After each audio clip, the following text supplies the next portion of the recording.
Assalamualaikum warahmatullahi wabarakatuh. Waalaikumsalam. Ini kebetulan sekarang lagi ngopi-ngopi ya. Ini namanya kopi Waikanan ya. Kopi Waikanan. Kopi Waikanan asli ini kan. Itu produk dengan tetangga sendiri. Oh, sudah sendiri ya. Terima lo. Ini ada singkong lagi pula kan. Nah, ini singkong jadi kan ya. Nikmat sekali nih singkongnya ini. Betul-betul beda. Hah? Garing. Gitu ya. Ada kriuknya lagi. Dan rasa lebih valid daripada data. Ya. Ini garing, enak, rasa lebih valid daripada data. Itu yang penting, ya kan? Nah, hari ini kita di Waikanan, Kabupaten Waikanan, Kecamatan Bajit, ya. Tepatnya di Desa Rantau Jaya. Rantau Jaya. Betulan ada kepala desanya ini, Pak Yanto ya. Iya, Pak Yanto ya. Nah, Pak Yanto ini punya kerabat di desa sebelah, ya. Rantau apa namanya? Sumber Baru. Sumber Baru. Ya. Sumber Baru. Pak siapa namanya Pak? Yusranudin. Pak Yusranudin. Kepala desa juga Pak. Ya, betul. Tapi sering dipanggil Jangjus. Jangjus. Ya. Apa Yusranudin ya. Nama gelarnya. Itu Pak Adi. Pak Adi. Pak Adi siapa namanya? Suhardi. Pak Adi. Namanya Pak Suhardi, kepala desa Argo Mulyo. Nah, jadi 3 kepala desa ini langsung saya dikerebutin ini. Sambil makan singkong, ngopi santai saya hadapinnya. Banyak. Sekarang ini kenapa ada nama ini Pak Yanto? Jadi itu desanya desa rantau. Memang perantau semua di sini. Aslinya ini pemekaran, Pak. Pemekaran kampung Rantau Temiang. Rantau Temiang ya. Karena ada asal muasal kampungnya, kerannya dari Jawa, dari daerah Jogja. Jadi untuk pemekarannya di sini dibikin Rantau Jaya. Mas ini masalah tadi kita masuk itu apa Pelang 17 Agustusan tuh Jogja 3 apa? Ah, Jogja 3 itu asal keran. Jadi asal keran dari Jogja di sini ya. Betul, Bang. Maka disebut rantau juga ya. Rantau juga. Rantau Jaya. Nah, kalau apa namanya? Sumber Baru. Sumber Baru. Ya, karena waktu itu pecahan dari Kampung Neki. Jadi Sumber Baru itu adalah Neki. Pecah lagi. Jadi Dulu asli kampungnya Neki. ya Neki, Waineki. Waineki Ya. Jadi dipecah lagi menjadi Sumber Baru. Dipecah lagi menjadi Sumber Sari. Karena kampung Sumber Baru terlalu padat jumlah penduduknya ya dipecah lagi. Luas wilayah kalau Sumber Baru itu dulu hampir sampai Bonglai, Bonglapan semuanya itu Sebelum dipecahkan. sebelum dipecahkan masih Sumber Baru. Itulah terjadinya kampung Sumber Baru.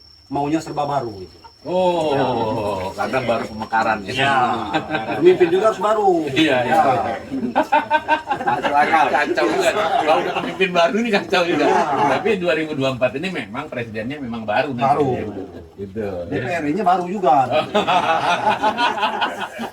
Ngeri ya makan singkong dulu ah.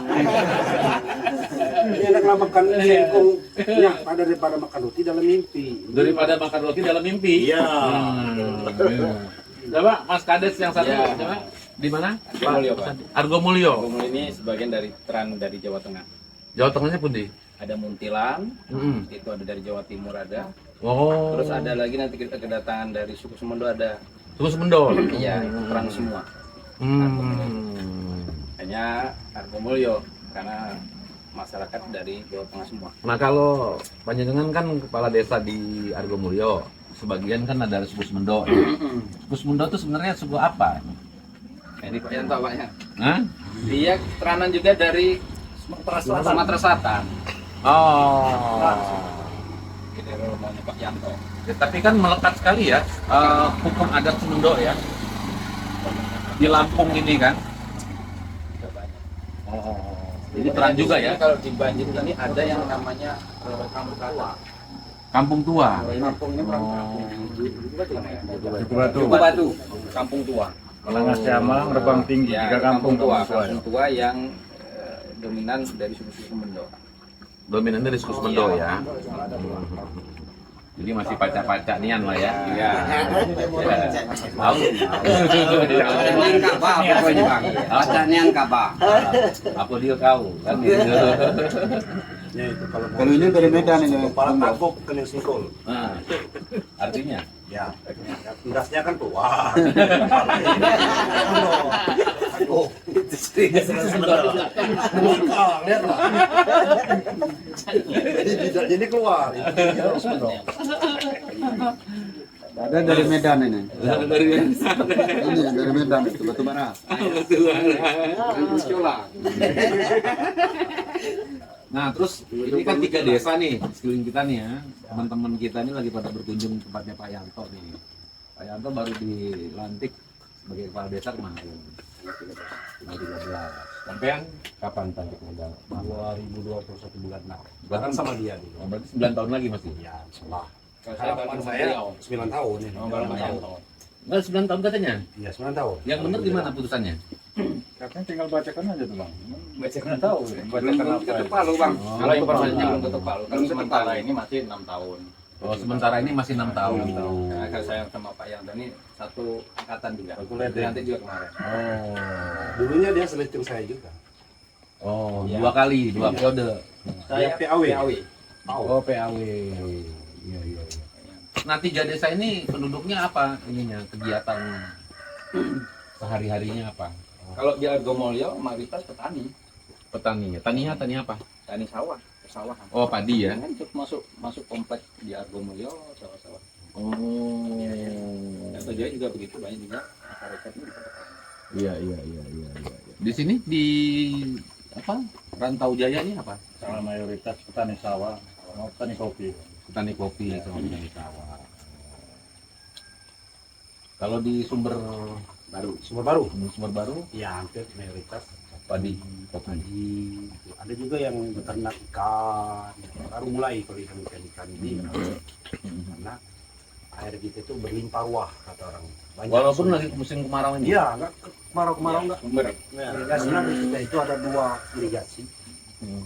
Satu spesies Waidesai dan satu spesies Waidi. Oh. Alhamdulillah kita itu menikmati semua 2 jalur ini. iya 2 jalur ini. Hmm. Kan sumber baru itu harus baru semua tadi. Itulah. Irigasinya juga pas, spesies kan. Alhamdulillah penduduknya aman dan tentram, damai. Iya. Sumber baru namanya. Wai pernah ke Waikiri? Waikir belum. Belum Waikir. Karena ilmunya masih jauh sama saya. Kalau Waikiri itu ke arah Panaraga. Waikiri. Itu Waikiri. Tapi tidak disebut namanya. Karena dari sistemnya Waikanan ini waktu itu mau berdemokrasi begitu ya. Jadi kalau Waikiri ini tetap pengen tunggal. Kita tidak ada namanya karena tidak terbangun. Daerahnya tidak terbangun. Balik lagi tadi. Sekarang ini apa kesulitan para petani ini? Dari mana Pak Kades yang mana yang mau jawab? Ayam dulu. Pak Yanto mau jawab silakan. Kesulitan petani apa sekarang? Karena di sini mayoritas petani padi, bang sawah. Artinya kelangkaan pupuk itu bang ada susah. Pupuk. Dia. Itu khusus kampung Rantau Jaya ini. Menurut Pak Kades itu apa kesulitan? Kenapa bisa pupuk nggak ada? Karena katanya dari pusat Jakarta itu pupuk banyak. Nah, disitulah yang bikin kita sedikit kebingungan bang. Dari suplai yang ada itu kayaknya belum tersentuh. Apa itu macetnya di mana kita Pusat, nggak- apa di saya provinsi? kurang paham itu. Tapi yang sangat dibutuhkan itu pupuk. Distribusi pupuk. Problemnya di situ ya. Kesulitan kalian gimana? Oke. Kalau dari sumber Ya sama. aja. Semua pupuk ya. Yang pertama pupuk. Yang kedua kalinya bisa membawa pupuk itu ke kampung, itu jalannya sudah tidak memadai lagi. Kalau masalah pupuk ini, petani itu terbatas. Cuman 1 kintal itu kalau nggak salah menerima 1 hektarnya itu 2,5 kintal. Itu 1 hektar sawah itu 2,5 kintal. Karena sudah terbatas itu karena subsidi pemerintah. Nah, itulah kesulitan para petani itu yang pupuk karena dibatasi.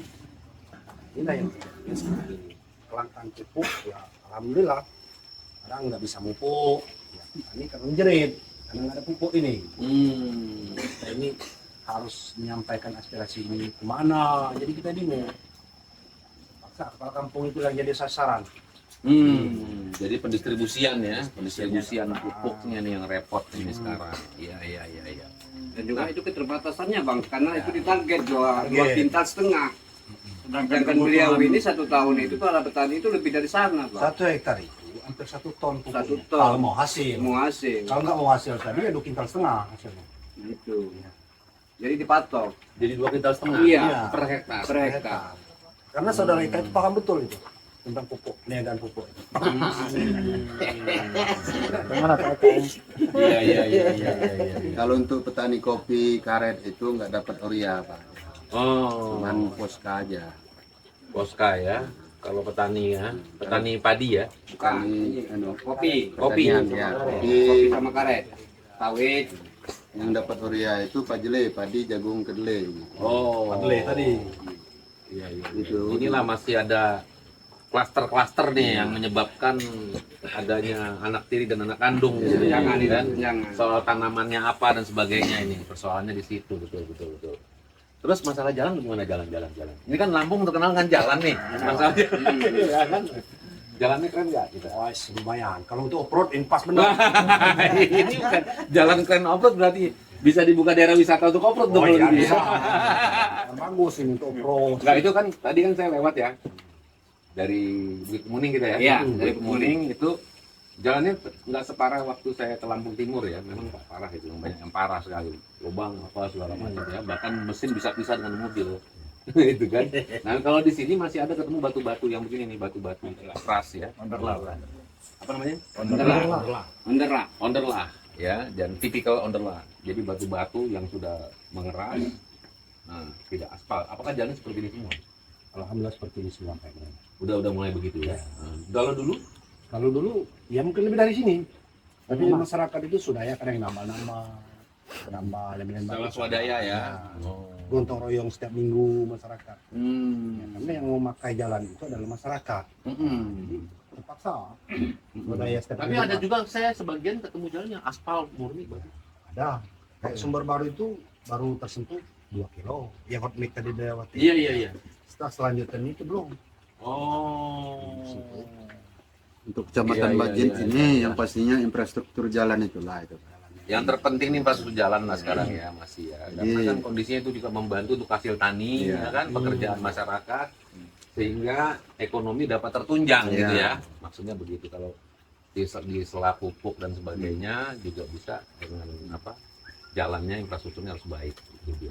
Jadi kalau jalan kayak gini harga jualnya tinggi Pak, karena mobilisasinya tadi kan. Jadi kalau kepala desa nih ada 3 nih sekarang ini. Ini kepala desa 3 ini udah lumayan ini untuk kalau 10, kalau Bung Karno bilang kumpulkan 10 pemuda, kalau ini kumpulkan 10 kepala desa. Ini baru 3 yang kumpul ya kan. Jadi agak asik, menarik sekali. Apa sih sebenarnya yang diharapkan oleh setiap kepala desa yang ada hari ini terhadap kebijakan pemerintah daerah maupun pemerintah pusat? Pak Yanto. Ya kalau harapannya hilang, pengennya artinya kami yang berada di kampung atau pedesaan ini bisa tersentuh lah dengan program-program pemerintah yang artinya untuk membangun ya, atau membangun kampung, terutama infrastruktur yang sudah sangat parah. Khusus di Kabupaten Waikanan ini, Kecamatan Banjir, ya mungkin ya itu tadi seperti rekan saya bilang, kalau infrastrukturnya itu udah cocok untuk arena off-road. Nah, jadi ya harapan dan himbauan semoga artinya ke Ada depan perhatian. ada perhatian. Perhatian itu bukan hanya ngeliatin aja ya. Ya, Harusnya ngapain diapain, Pak Kades? Ya harus dikerjakan. Dikerjakan, ya kan? Harus ada anggarannya dong. Tuh. Dan anggarannya harus ada utama kan begitu. Ya. Gimana Mas Adi? Sama dengan Bang Yanto infrastruktur, karena untuk kalau infrastruktur itu akan memadai paling tidak masyarakat juga akan terjamin Iya. untuk sektor pertanian. Kalau nggak dirapi-rapi udah bertahun-tahun gitu gimana? Katanya saya dengar sampai 20 tahun masih. Saya kan kemarin itu ada komen di apa TikTok saya itu kan, TikTok saya sampai ada 36.000 yang nonton itu. Itu komentarnya itu saya udah dari sejak SD sampai sekarang udah punya anak 3, jalanannya begitu aja terus. Itu gimana tuh ceritanya? Itu sebenarnya bagi aja pemerintah, kalau pemerintah nanti melihat keluhan masyarakat, mudah-mudahan diperhatikan. Harapan kita juga di bawah. Ya. Ya. Keluhan masyarakat sudah banyak, terutama yang infrastruktur itu. Ya nanti kalau umpamanya abang nanti di parlemen, kalau diperhatikan yang di bawah ini. Nah, jadi begini, kalau saya lihat posisinya memang yang belum pernah dilakukan adalah bagaimana ini kan di tengah ya kan, di atas ini pemerintah pusat atau pemerintah daerah, di bawah ini masyarakat gitu kan. Bagaimana masyarakat bisa naik ke atas, yang pemerintah turun ke bawah, di tengah. Nanti kita akan ambil cara jalan tengah, tentunya dengan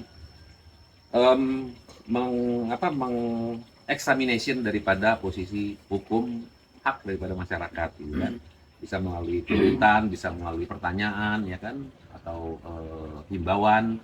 Nah, tidak didengar, himbauan yang kedua tidak didengar lagi, ya tentu akan ada gerakan-gerakan tertentu yang tentunya bukan turun di jalan, bukan, tetapi ada cara-cara hukum yang bisa sehingga menemukan di jalan tengah tadi, mempercepat ya. Jangan sampai 10-20 tahun jalanan begitu tidak berubah-ubah.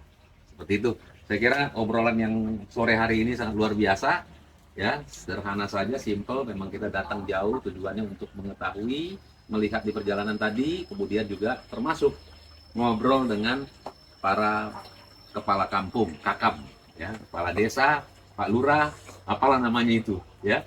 Yang penting mau 9 tahun, 6 tahun, yang penting Pak Lurah ini bisa betul-betul melihat situasi kondisi warganya dan memperjuangkan hak-hak warganya. Itulah tugas daripada PPD Desa. Maksud saya melayani. Kalau eksekutif itu melayani. Kalau DPR tingkat 2, tingkat 1, RI itu memperjuangkan. Itu bedanya antara eksekutif dengan legislatif.